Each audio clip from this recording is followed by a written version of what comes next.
احران ملت اسلامیہ، السلام علیکم ورحمۃ اللہ وبرکاتہ۔ الحمدللہ الحنان المنان الذي خلق الانسان وعلمه البيان، والصلاة والسلام على رسوله سید الانس والجان وعلى آلہ واصحابہ ذوی الخیر والاحسان، اما بعد فأعوذ بالله من الشيطان الرجيم، بسم الله الرحمن الرحيم۔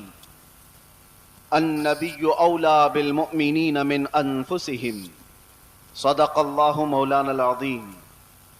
بارگاہ رسالت معاذ صلی اللہ تعالی علیہ وسلم میں ایک بار درود پاک کا ہدیہ پیش کریں۔ اللہم صل علی سیدنا محمد معدن الجود والکرم وآلہ واصحابہ الکرام وابنہ الکریم وبارک وسلم صلاۃ دائمۃ سرمدا ابدا۔ پھر کے گلی گلی تباہ، ٹھوکریں سب کی کھائی کیوں؟ دل کو جو عقل دے خدا، تیری گلی سے جائے کیوں؟ بلحوث سن، سیم و زر کی بندگی اچھی نہیں۔ بلحوث سن، سیم و زر کی بندگی اچھی نہیں، ان کے در کی بھیک اچھی، سروری اچھی نہیں۔ ان کے در کی بھیک اچھی، سروری اچھی نہیں۔ آج ملتوی کیا گیا جلسہ دوبارہ اس میدان میں انعقاد پذیر ہے۔ غالباً آپ حضرات کو یہ معلوم ہوگا 19 تاریخ کو ہی ہمیں یہاں آنا تھا۔ بہت سارے لوگوں نے افواہیں بھی پھیلا دی ہوں گی کہ یہ تاریخ دیتے اور آتے نہیں ہیں، اسی لیے بیچارے جو ایئرپورٹ پر ہمیں لینے آئے تھے وہ جب تک دیکھے نہیں انہیں یقین بھی نہیں تھا۔ کبھی کبھار ایسے حالات پیش آ جاتے ہیں، انسانی تقاضا ہے، بشریت کا تقاضا ہے۔ اور میں نے پانسکورہ والوں سے کہا تھا زندگی باقی رہی تو میں خود اپنے تمام تر مصروفیات ختم کر کے چل کر یہاں ضرور آؤں گا انشاءاللہ۔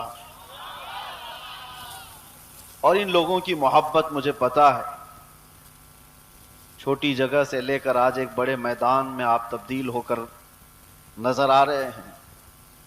لیکن مجھے بتاؤ، ایک جلسہ کینسل ہوا تھا اس سے قبل، کینسل تو نہیں، میں نہیں آ پایا تھا، لیکن دوبارہ صرف تقریباً 20 دنوں کے بعد واپس یہاں پر رکھا گیا ہے۔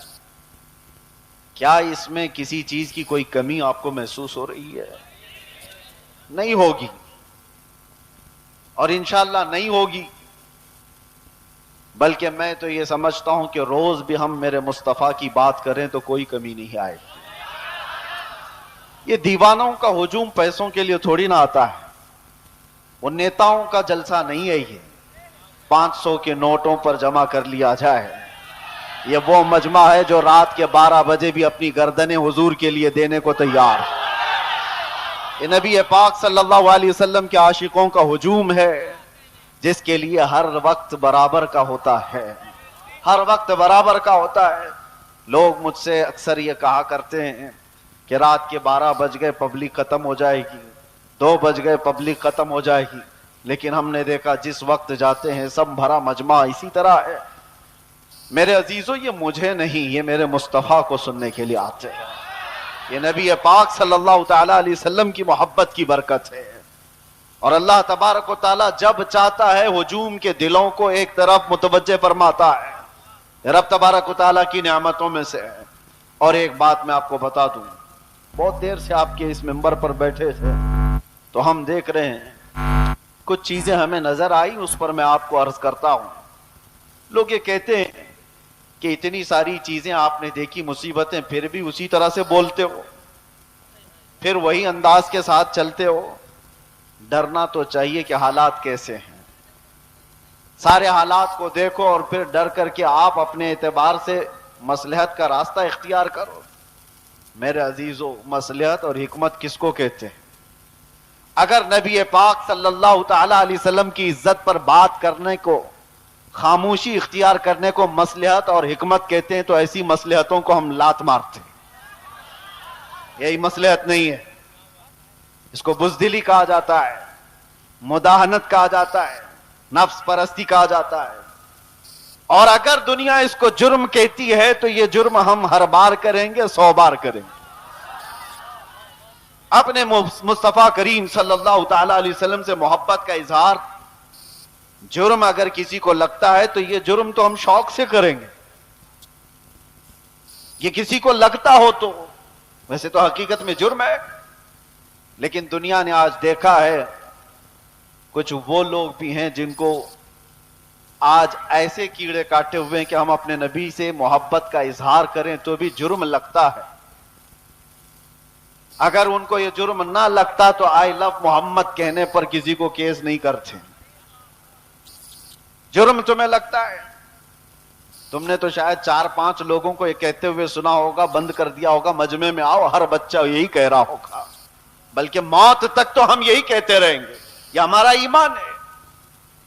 میں جو بات کہہ رہا تھا وہ یہ ہے کہ یہ سارے حالات ہو جانے کے بعد بھی مسلمان پھر اسی انداز سے کیوں چلتا ہے؟ حضور پاک صلی اللہ تعالی علیہ وسلم کی محبت کی باتیں اسی انداز سے کیوں کرتا رہتا ہے؟ اس کے سامنے کسی کو مار دیا جاتا ہے, دیکھ کے سہمتا کیوں نہیں؟ کسی کی موب لنچنگ ہو جاتی ہے اس کے بعد ڈرتا کیوں نہیں؟ یہ ڈرانے والا سلسلہ 1400 سال سے دیکھتے آ رہے ہیں. کئی چنگیز آئے, کئی ہلاکو آئے, اور ہمارے پورے محلے خاک میں بدل دیے گئے, خون سے تتر بتر ہو گئے.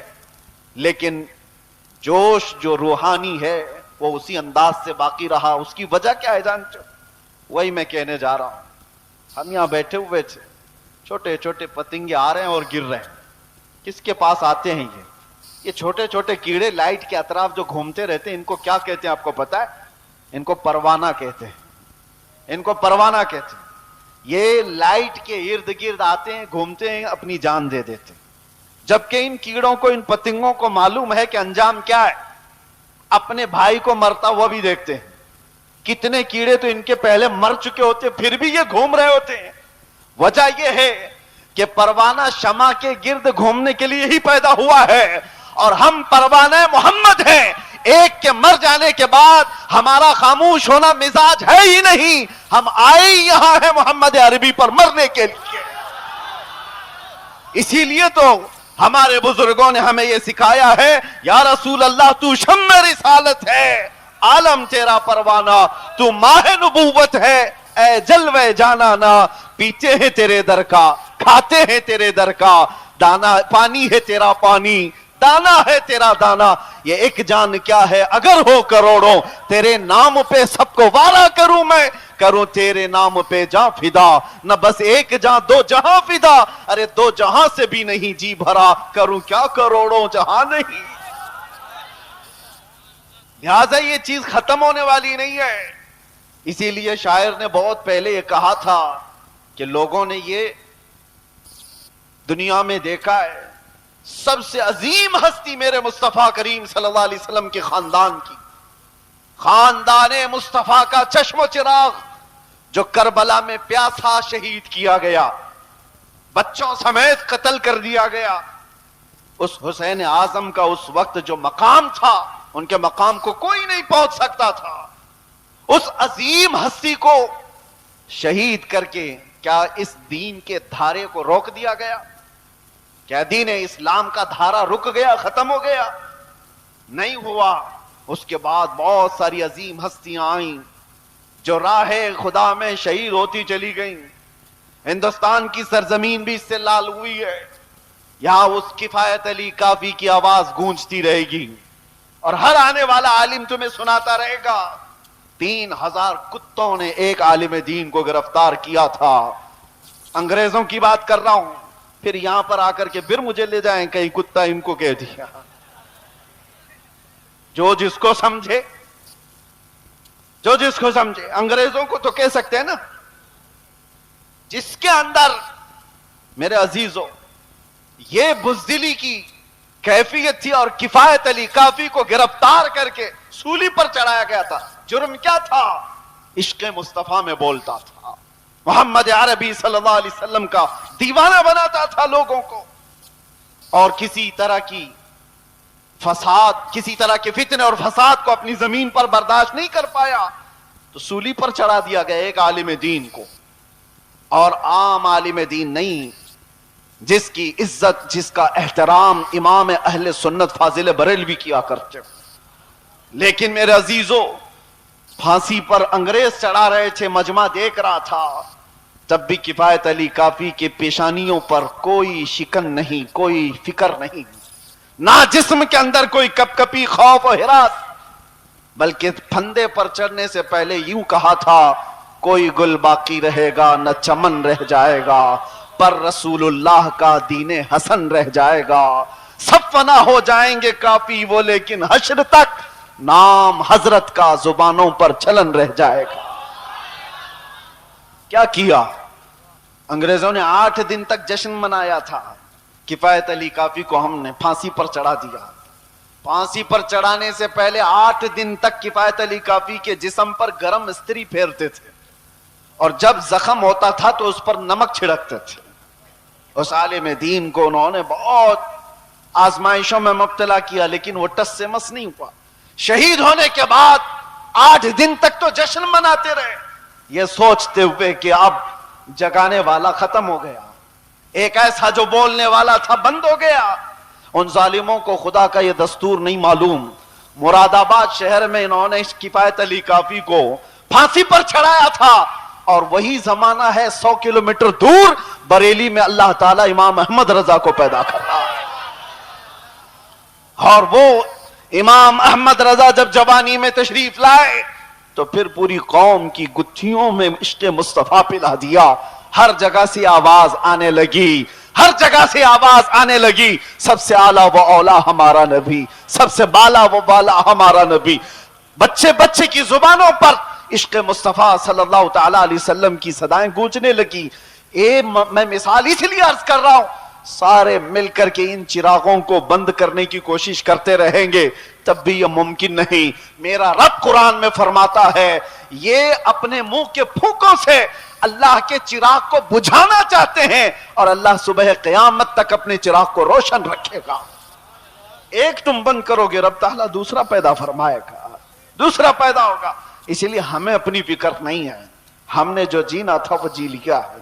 مگر اے مسلمانوں، آپ سے میں یہ گزارش کروں گا، اس زمانے میں تمہارے لیے سب سے بڑی دولت جس کا ہر ڈاکو انتظار میں ہے لوٹنے کے لیے، ہر چور تمہارے پیچھے ہے چھیننے کے لیے، وہ دولت تمہاری ٹوپی، تمہاری داڑھی، تمہارے کرتے، تمہارے جبے، تمہارے گھر گاڑی بنگلے نہیں ہیں۔ اعلیٰ حضرت کو سنو، کہتے ہیں آنکھ سے کاجل صاف چرا لے، یہاں وہ چور بلا کے ہیں، تیری گٹھری تاکی ہے اور تو نے نیند نکالی ہے۔ کون سی چیز ہے جس کے سب چور دشمن اطراف میں ہیں؟ کون سی چیز چھیننا چاہتے ہیں؟ 100 سال پہلے اقبال نے بھی اس کا اشارہ کر کے کہا تھا، انگریز یہ کہتے تھے، یہ فاقہ کش موت سے ڈرتا نہیں ذرا۔ سب کو پتا ہے یہ موت سے ڈرنے والی قوم ہے ہی نہیں، ہمارے کندھے پر کفن ہوا کرتا ہے۔ ڈر اس کو ہو جسے لگے کہ موت کے بعد اندھیرا اندھیرا اندھیرا، ڈر اس قوم کو کیا لگے ادھر آنکھیں بند ہوں ادھر مصطفیٰ کا دیدار، اسے ڈر نہیں۔ دنیا یہ جانتی ہے، تو انگریز کیا کہتے تھے، یہ فاقہ کش، بھوکا رہتا ہے، پیاسا رہتا ہے، موت سے ڈرتا نہیں ذرا۔ کون سی چیز ہے اس کو جو نڈر بنائی ہوئی ہے؟ کون سی چیز ہے جو اس کو بے خوف بنائی ہوئی ہے؟ اقبال کہتے ہیں، روح محمدی اس کے بدن سے نکال دو۔ وہی کہتا تھا انگریز، روح محمدی اس کے بدن سے نکال دو۔ اور اعلیٰ حضرت بھی وہی کہتے ہیں، آنکھ سے کاجل صاف چرا لیں۔ آنکھ سے کاجل چرانے کا مطلب کیا ہے؟ ارے یہ ڈبی والا کاجل نہیں، ایک مومن کی آنکھ کا کاجل عشق مصطفیٰ ہوا کرتا ہے۔ محبت مصطفیٰ اگر تمہارے پاس ہے تو تمہاری آنکھوں کا کاجل ہے، اور اسی کے چور اطراف میں گھوم رہے ہیں، اسی کے چور، اسی کے ڈاکو۔ اب تو زمانہ ایسا آئے گا کہ لوگ مداہنت پسند ایسے ہوں گے، میاں کیا ضرورت ہے ایسی باتیں کرنے کی، کیا ضرورت ہے؟ یاد رکھنا، یہ تمام مصلحت پسندی کو میں نے دوسرے ملکوں میں دیکھا ہے، سعودی عرب کے کئی ایسے علاقے جنہوں نے اپنے بچوں کو ماڈرنائز کرنے کے لیے آسٹریلیا میں، امریکہ میں بچپن سے پڑھایا، اور وہ بچے جہاں سے اسلام پھیلا ہے واپس آئے ہیں تو پوچھتے ہیں ہو از دا محمد کس کا نام ہے، کون ہے؟ معاذ اللہ رب العالمین۔ اگر اسی انداز سے زندگی جینے کا سلیقہ رہا تو بچے یہی سب چیزیں سوال کریں گے۔ اسی لیے میرے مصطفیٰ کریم صلی اللہ علیہ وسلم نے فرمایا تھا علموا اولادکم ثلاث خصال، اپنی اولاد کو 3 چیزوں سکھا کر کے جانا۔ حب نبیکم، سب سے پہلی چیز اپنے نبی کی محبت سکھاؤ، اور دوسرے نمبر پر میرے آقا فرماتے ہیں وحب اہل بیتہ، حضور کے اہل بیت کی محبت سکھاؤ، وتلاوت القرآن الکریم، تیسری چیز یہ کہ ہر بچے کو قرآن کی تلاوت سکھا کے جاؤ۔ ایک باپ کی طرف سے اپنے بچے کو دیا گئے یہ 3 چیزیں دنیا کی سب سے بڑی نعمت ہے، سب سے بڑا تحفہ ہے، سب سے بڑا ہدیہ ہے۔ اسی لیے میرے عزیزوں بار بار ہم ہر اسٹیج سے یہ علل اعلان تمہیں پکار کر کہتے ہیں، حضور پاک صلی اللہ تعالی علیہ وسلم کے نام پر کوئی سمجھوتا نہ کرو، کوئی مصلحت پسندی نہ کرو، کوئی دباؤ، کوئی سمجھوتا نہیں۔ جو جان مانگو تو جان دے دیں، جو مال مانگو تو مال دے دیں، مگر یہ ہم سے کبھی نہ ہوگا نبی کا جاہو جلال دے دیں۔ جب تک یہ صفت تمہارے اندر باقی رہے گی انشاءاللہ کوئی قوم تم کو صفحہ ہستی سے مکمل مٹا نہ سکے گی، نہیں ہوگا۔ لیکن ایک بات اور سمجھ کے چلو، اقبال کی یہ بات بہت پکی ہے، اگر اس رشتے سے تم دور ہوتے چلے گئے، جو مدینے سے تار ہمارے جڑے ہوئے ہیں اس سے دور ہوتے چلے گئے، ہوگا کیا؟ ان کے جو ہم غلام تھے خلق کے پیشوا رہے۔ حضور کے جب ہم غلام تھے پوری مخلوق کے آقا ہم کہلاتے تھے، ان کے جو ہم غلام تھے خلق کے پیشوا رہے، ان سے پھرے جہاں پھر آئی کمی وقار میں۔ جیسی ہی حضور سے چہرہ پھیر لیا دنیا نے ہم سے چہرہ پھیر لیا، عزتوں میں کمی آئی ہے۔ آپ کو کیا لگتا ہے یہ عزتیں آج ہمیں جو اس منبر پر بیٹھنے کی ملی ہیں یہ ہماری پگڑیوں سے ملی ہیں، یہ ہمارے جبوں کی وجہ سے ملی ہیں؟ اس سے بہترین لوگ بھی پہنتے ہوں گے۔ ہمیں جو عزتیں ملی ہیں ان پگڑیوں سے نہیں، وہ نام مصطفیٰ کی برکت ہے۔ آبروئے ماں زنام مصطفیٰ است، اقبال نے کہا تھا ہم سب کی عزت و آبرو حضور کے نام سے وابستہ ہے، اور اگر حضور پاک صلی اللہ تعالی علیہ وسلم کی عزت ہی نہ رہی تو ہم اپنی عزت کا کیا کریں؟ ہماری کوئی اپنی عزت نہیں۔ ہمیں دنیا حضور پاک صلی اللہ تعالی علیہ وسلم کے غلام کی حیثیت سی پہچان تھی، اور اس پہچان کو زندہ رکھنا یہ ہمارا فریضہ ہے۔ اس پہچان کو باقی رکھنے میں ہم ہر کسر پوری کریں۔ اسی لیے میں نے کہا تھا ابھی چند دنوں قبل، آپ کے سامنے دہراتا ہوں، چند دنوں پہلے، وہ تو میں باہر آنے کے بعد قید سے پہلی مرتبہ بنگال آپ کے سامنے آیا ہوں، لیکن آپ کو ایک بات بتا رہا ہوں۔ ابھی میں نے کہا انگریزوں کے متعلق ہماری زبان سے نکل جاتا ہے کتے کا لفظ، نکل جاتا ہے، اور سب کو پتا ہے، اسی بات پر مجھے 8 مہینے اندر رکھ دیا۔ میں کہتا ہوں میرے عزیزوں، علل اعلان کہتا ہوں، دنیا کو سب کو کہتا ہوں، اگر تمہیں کہنا ہے مجھے 1 بار نہیں 1000 بار کتا کہو دربار رسالت کا، محمد عربی کا، ہمیں ذرا برابر بھی فرق نہیں پڑے گا، بلکہ ہم تو اس کو دنیا کا سب سے بڑا لقب سمجھیں گے، سب سے بڑی عزت ہے۔ سگے طیبہ سب مجھے کہہ کہہ کے پکارے بے دم، یہی رکھیو میری پہچان مدینے والے، یہی رکھیو میری پہچان مدینے والے۔ میں تم سے پوچھتا ہوں اگر تمہیں بارگاہ مصطفیٰ کا کتا کہا جائے تو کسی کو شرم آئے گی؟